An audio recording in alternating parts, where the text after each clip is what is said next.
नमस्कार, मैं अभिषेक उपाध्याय। आप देख रहे हैं टॉप सीक्रेट। उत्तर प्रदेश की राजनीति में बीजेपी के भीतर अब मामला यहां पहुंच गया है कि अब कोई एक रहेगा, ये तय हो गया है। या तो सीएम या फिर डिप्टी सीएम, इस कदर दरार पड़ चुकी है और ये इस वक्त की सबसे बड़ी खबर है। आप जान करके हैरान हो जाएंगे कि ऐसे भी राजनीति चलती है क्या। सीएम और डिप्टी सीएम में ऐसी खुली लड़ाई खुले मंच पे दिख रही है। सीएम योगी आदित्यनाथ, जिनका काम है पार्टी को लीड करना, 8 साल से जो सीएम बने हुए हैं, जबकि वो बीजेपी में किसी पद पर नहीं रहे। 2017 में जब पार्टी 325 सीटें एनडीए पाई तो योगी आदित्यनाथ का कोई योगदान नहीं था, सिर्फ एक सामान्य प्रचारक भरते। इसके बाद भी उनको दी गई मुख्यमंत्री की कुर्सी और गुजरे 8 सालों में योगी आदित्यनाथ के राज्य में जमकर आंतरिक असंतोष, आंतरिक कलह रही है और अब वो फोड़ा पक गया है। मवाद पब्लिकली बह रहा है, लोगों को दिख रहा है। आज की घटना बता रहा हूँ। आज योगी आदित्यनाथ छठ के मौके पर लखनऊ में एक आयोजन में थे। बगल में उनके डिप्टी सीएम ब्रजेश पाठक थे।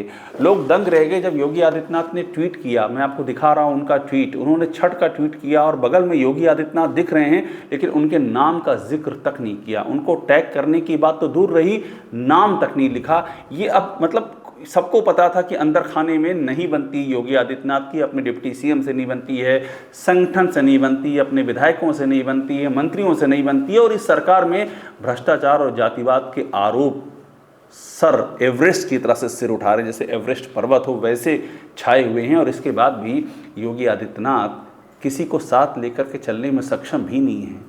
और अब जब ये तस्वीर सामने आई छठ की, तो इसने एक श्रृंखला को आगे बढ़ा दिया। ये एक सिलसिला है, ये कंटिन्यू चल रहा है। इसके पहले आप सोचिए, जस्ट पहले एक दिन पहले गाजियाबाद में एक निजी अस्पताल के उद्घाटन का मौका था। वहाँ भी योगी आदित्यनाथ मौजूद थे, वहाँ भी ब्रजेश पाठक मौजूद थे, देश की राष्ट्रपति मौजूद थी, वहाँ पर रक्षा मंत्री राजनाथ सिंह मौजूद थे, अनुप्रिया पटेल मौजूद थी। योगी आदित्यनाथ ने ट्वीट किया, उन्होंने राष्ट्रपति का जिक्र कर दिया, रक्षा मंत्री राजनाथ सिंह का जिक्र कर दिया, अनुप्रिया पटेल का भी जिक्र कर दिया, लेकिन जबकि ब्रजेश पाठक का जिक्र नहीं किया। जबकि ब्रजेश पाठक यहाँ दिख रहे हैं, ब्रजेश पाठक बगल में खड़े हैं। तो ये सिलसिला है ना। गाजियाबाद में ब्रजेश पाठक का जिक्र कर रहे हैं, बाकी सबका कर रहे हैं, और लखनऊ में भी ब्रजेश पाठक का जिक्र नहीं। सवाल उठता है ये अदावत कितनी आगे बढ़ चुकी है। और ये इसलिए भी गहरा रही है क्योंकि अभी कुछ दिनों पहले अयोध्या के दीपोत्सव में जो विज्ञापन निकला, उस सरकारी विज्ञापन में न तो केशव मौर्य का जिक्र और न ही ब्रजेश पाठक का जिक्र। और नतीजे में इन दोनों ने ऐसा कदम उठाया जिससे दुनिया दंग रह गई। उन लोगों ने निरस्त कर दिया अयोध्या के दीपोत्सव में जाने का कार्यक्रम। केशव मौर्य तो बिहार से लौटे थे, इसी वजह से लौटे थे। वो बिहार में चुनाव में बीजेपी के सह प्रभारी हैं। इसके बाद भी सारा कार्यक्रम छोड़ करके वो आए थे कि वो दीपोत्सव में जाएंगे शिरकत करने के लिए। लेकिन जब उन्होंने सुबह सुबह देखा कि विज्ञापन से उनका नाम ही गायब कर दिया गया है, तो उन्होंने जाना निरस्त कर दिया।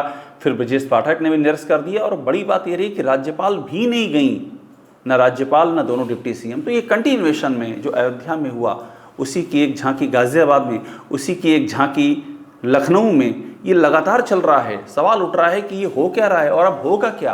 अब स्थितियां जहां आ चुकी हैं वहां तो कोई एक ही रहेगा, या तो योगी आदित्यनाथ रहेंगे या फिर ये डिप्टी सीएम रहेंगे। साथ में चलने का कोई मतलब ही नहीं है। जब कम्युनिकेशन, फॉर्मल कम्युनिकेशन भी सार्वजनिक मंचों पे नज़र ना आए, तो आप समझिए अंदर खाने में क्या चल रहा होगा। हमारी जानकारी ये कहती है कि दोनों ही उप मुख्यमंत्रियों के विभाग में उनकी ही नहीं चलती है। योगी आदित्यनाथ ने, ये अंदर खाने के सोर्सेज बता रहे हैं, जो वहाँ अधिकारी तैनात किए हैं वो अपने ही मंत्रियों की नहीं सुनते हैं। मैं आपको एक एग्जांपल दे रहा हूँ। अभी हाल ही में हमने एक स्टोरी की थी। योगी आदित्यनाथ के बेहद ही करीबी अधिकारी मनोज कुमार सिंह, जो योगी आदित्यनाथ के दौर में चीफ सेक्रेटरी थे और जिन पर एक नहीं अनेक आरोप लगे अनियमितता के, 10,000 करोड़ के करप्शन के आरोप लगे। दिल्ली से जांच आ गई, केंद्र से। इसके बाद भी योगी आदित्यनाथ ने उनके नाम पर एक्सटेंशन के लिए केंद्र को चिट्ठी लिख दी। अभी हाल ही में हमने खबर ब्रेक की कि 10 करोड़ का रिकवरी नोटिस उनके नाम पे जारी किया गया है। और उस नोटिस में ये लिखा हुआ है कि 10 करोड़ रुपये उनको दिए गए थे सब्सिडी के नाम पर, उन्होंने उसको कहीं और डाइवर्ट कर दिया। तो उनसे शासन ने कहा लौटाइए 10 करोड़ रुपये। और उस चिट्ठी पर बाकायदा ये लिखा था कि उप मुख्यमंत्री खाद्य प्रसंस्करण यानी कि केशव मौर्य की सहमत से रिकवरी नोटिस जारी किया गया था। मगर योगी आदित्यनाथ ने क्या करवाया, उन्होंने उसको रद्द करवा दिया। उस रिकवरी नोटिस को एपीसी ने, एग्रीकल्चर प्रोडक्शन कमिश्नर ने रद्द कर दिया और रद्द करते समय केशव मौर्य को बताया भी नहीं गया, उनसे सहमत नहीं ली गई। जिस डिप्टी सीएम के सहमत से योगी के चहेते अधिकारी को रिकवरी नोटिस जारी किया जा रहा है, आप जब नोटिस रद्द करते हैं तो डिप्टी सीएम से पूछते तक नहीं है, मतलब उसके ही विभाग में उसकी राय नहीं ली जाती। यही हाल केशव मौर्य का भी है। उदाहरण सबको याद होगा कानपुर के सीएमओ का मामला। कानपुर के सीएमओ दलित सीएमओ की वहाँ के डीएम जितेंद्र सिंह के साथ झड़प हो गई, ये वार्तालाप वाली झड़प हो गई, दोनों ने एक दूसरे पर गंभीर आरोप लगाए।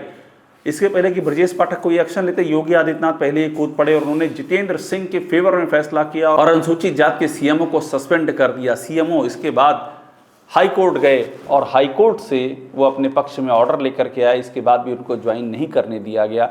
और जब ये लगा कि अब तो सीएमओ कंटेम्प्ट में चले जाएंगे, तब जाकर के सरकार बैकफुट पर आई और सीएमओ ने अपने पद को ज्वाइन किया। तो दोनों ही केशव मौर्य और ब्रजेश पाठक दोनों के मंत्रालयों में सीधे योगी आदित्यनाथ का दखल चल रहा है और ये कहानी और आगे जाती है। असंतोष का आलम देखिए, एक और मंत्री दिनेश प्रताप सिंह स्वतंत्र प्रभार के राज्य मंत्री, हमने उनकी स्टोरी की थी।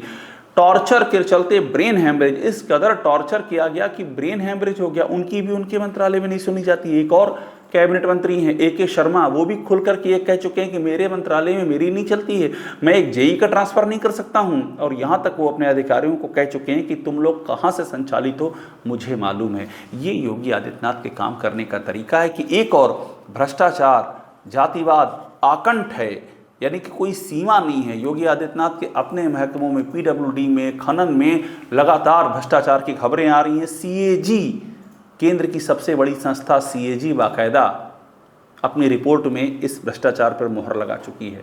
अयोध्या, जो योगी आदित्यनाथ का सबसे बड़ा एजेंडा है, जिसके डेवलपमेंट का बड़ा बड़ा काम कराने का दावा करते हैं, वहाँ पर जो करप्शन और लूट की खबरें खुद इस सरकार की ऑडिट रिपोर्ट में उभर के सामने आई थी, वो भी हमने खुलासा किया था।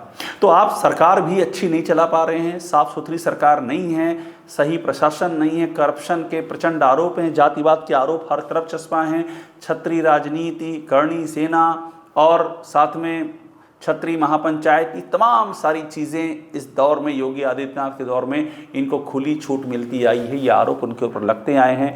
भर्तियों में, अपॉइंटमेंट में, बोर्ड्स में, निगमों में, इनमें जाति विशेष की नियुक्तियों के आरोप उनके ऊपर लगते आए हैं। और इस सब के बीच में ये आंतरिक असंतोष जो है ये और भी ज़्यादा गहराता जा रहा है।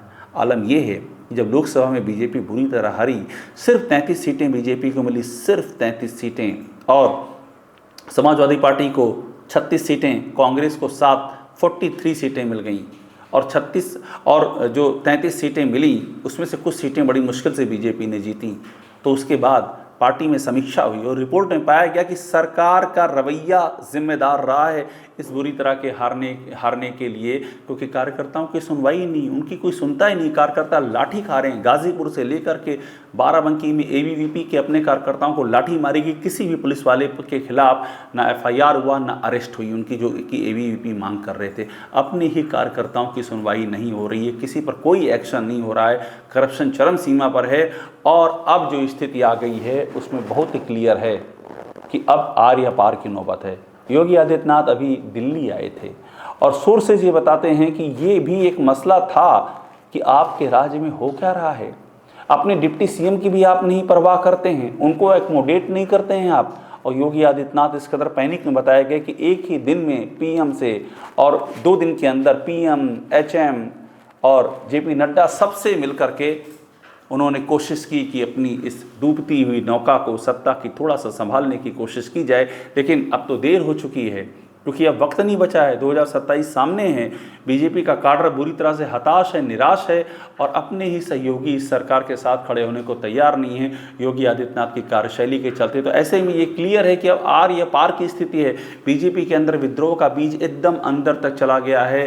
वो बीज अब धीरे धीरे करके वृक्ष से होते हुए बरगद के पेड़ का रूप लेने लगा है। और ऐसे में इस बात की पूरी संभावना है कि जल्दी ही कोई बड़ा फैसला बीजेपी के भीतर होगा।